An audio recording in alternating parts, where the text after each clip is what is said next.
গরমকাল আসলে ফলমূল খাওয়ার ধুম পড়ে যায়। বিভিন্ন রকমের ফল পাওয়া যায়, যেমন আম, লিচু, কাঁঠাল, তালপানি, বিভিন্ন রকমের ফল। তার মধ্যে লিচু হচ্ছে আমার সবচেয়ে পছন্দের ফল, আর তালপানি খেতে তো আরও মজা লাগে। আমার ভাই লিচু এনে দিল, আমার আব্বা তালপানি এনে দিল। আসলে আব্বা এবার বাড়িতে না থাকায় তেমন কোনো লিচু আনতে পারে নাই, তো আমার ভাই এনে দিল, আর আম্মা একদিন খাওয়াইছিল। আর সকালে তো ঘুম থেকে উঠে ভাজা ভাত খেলাম, মাংস খেলাম, আর খেলাম ডিম পোচ।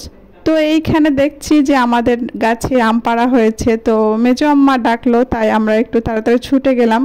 আর দেখছিলাম আকাশের দিকে একদম ফ্রেশ, খুব সুন্দর লাগছিল আসলে আকাশটা।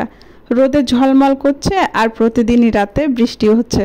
কেমন জানি এটা ভালো লাগে না আসলে, মাঝে মধ্যে খুব খারাপ লাগে। প্রতিদিন রাতে বৃষ্টি হয়, বৃষ্টি আর বৃষ্টি।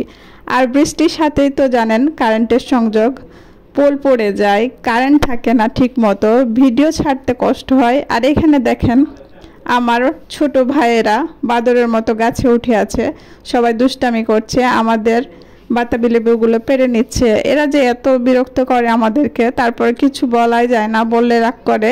আর প্রচুর দুষ্টামি করে এরা, এ গাছে উঠে ও গাছে উঠে, ওটা ফেলে দেয় ওটা ফেলে দেয়, কল নষ্ট করে দেয়, ট্যাপ ছেড়ে দেয়, মানে বিভিন্ন ধরনের দুষ্টামি শুরু করে দেয়। আর আম্মা তো এখানে রান্না বান্না শুরু করে দিয়েছে, ছেলে এসেছে এজন্য। এখানে আলু বেগুন আর আম রান্না করছে। আমি চুলার রান্না বেশি পছন্দ করি, এজন্য প্রায় সময় আম্মা চুলায় রান্না করে, আর আমি সেগুলো খাই আর কি। আমার খুবই ভালো লাগে চুলার রান্না, আর আমি একদিনও খাই না, কারণ গ্যাসের রান্না এগুলো আমি একদমই পছন্দ করি না। আমি চুলার রান্না খুবই পছন্দ করি, আর চুলার রান্নার খাবারগুলো ভীষণই মিস করি। তো এখানে আদা রসুনগুলো বেটে নিচ্ছিল আম্মা। আম্মা প্রায় সব কাজ করে, আর আমি শুধু বসে বসে ভিডিও করি আর কি আর করে, যেহেতু আমি ভিডিও করি। পরে আবার আমি লাস্ট টাইমে বললাম যে আমি একটু করে দিই, তো একটু করে দিচ্ছিলাম আর কি। পরে আম্মা নিয়ে নিল আমাকে, যে দাও আমি করি। পরে আম্মা সবগুলো বেটে নিল, আর আমি অল্প অল্প বেটেছিলাম আর কি।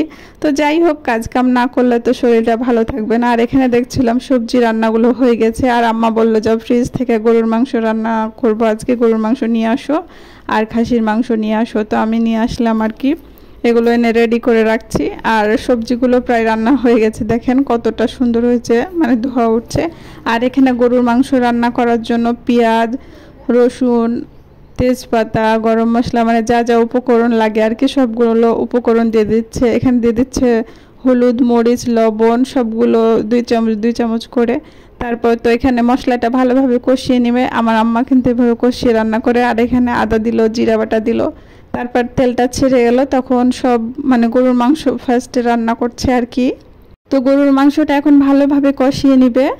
তো সবগুলো দিয়ে দিল। এখানে জাল দিয়ে রেখেছিল আর কি গরুর মাংসটা, কারণ কারেন্ট থাকছে না, মাংস কিনে রেখে তো লাভ নাই, কারণ কারেন্ট না থাকলে, এজন্য একটু জাল দিয়ে রেখেছিল আর কি। কারণ পরে তো আর মানে সময় নেই, ঈদ প্রায় চলে আসছে, তো সবাইকে রান্না করে খাইয়ে দেবে, আর ছেলে আর জামাই আসবে, এই জন্য আরও বেশি রান্না শুরু করে দিয়েছে আসলে। তো এখানে ভালো করে কষিয়ে নিচ্ছে গরুর মাংস। আর আমার বোন এইও তো ভিডিও করে আর কি, ওর খাবারের ভিডিও করছিল, তো আমি ওকে সামনে পেয়েছি, এই জন্য ভিডিও করে দিলাম। আর আম্মা তো মাংস কষা হলে অবশ্যই উঠাবে, তারপর সবাইকে এখান করে দিবে। প্রত্যেকটা যতজন বাসায় থাকে সবাইকে এক পিস করে হলেও খাওয়াবে আম্মা রান্না করার আগে। তারপর তো ভালোভাবে এখানে পানি দিয়ে দিল মাংসতে আমি একটু আলু পছন্দ করি, এজন্য আলু দেয়, কারণ কি দিয়ে মেখে খাবো, আর আলুটা একটা অন্যরকমই স্মেল পাওয়া যায়, এই জন্য আলু দিতে বলি। তারপর তো রান্না প্রায় কমপ্লিট, শেষ হয়ে গেল। এখানে জিরা গুঁড়ো অ্যাড করে দিল। আবার তো এখানে খাসির মাংসর জন্য, মানে গরুর মাংস যেভাবে রান্না করে সেই রকম করে সিস্টেমে রান্না করছিল, সবগুলো মশলা দিয়ে দিয়েছে। তারপরে কষানো হয়ে গেলে খাসির মাংসটা ঢেলে দিল। আমি কিন্তু খাসির মাংস একদমই খেতে পছন্দ করি না, কিন্তু অনেকে পছন্দ করে, যারা যারা পছন্দ করে তারা তো খাই। তো যাই হোক, আর এখানে কিন্তু হর্নের শব্দ প্রায় আসে, আপনারা একটু স্কিপ করবেন, ভয়েস ওভার করতে কষ্ট হয়, অনেক রাতে করি। তারপর বাইরে থেকে অনেক সাউন্ড চলে আসে, বাট করার কিছু নাই, কারণ আমাদের বাড়িতে থাকলে পাশে যেহেতু রাস্তা, সেহেতু হর্নের শব্দ পাওয়া যাবেই, এজন্য কষ্ট করে আপনারা শুনে নেবেন। আম্মা যে কোনো তরকারি রান্না করলে একটু কষিয়ে রান্না করে, আর আমার আসলে ভালো লাগে। আমার আম্মা অনেক রান্না সুন্দর, সবাই প্রশংসা করে। তো আজকের মতো এ পর্যন্ত, ভালো থাকবেন, সুস্থ থাকবেন, আল্লাহ হাফেজ, আসসালামু আলাইকুম।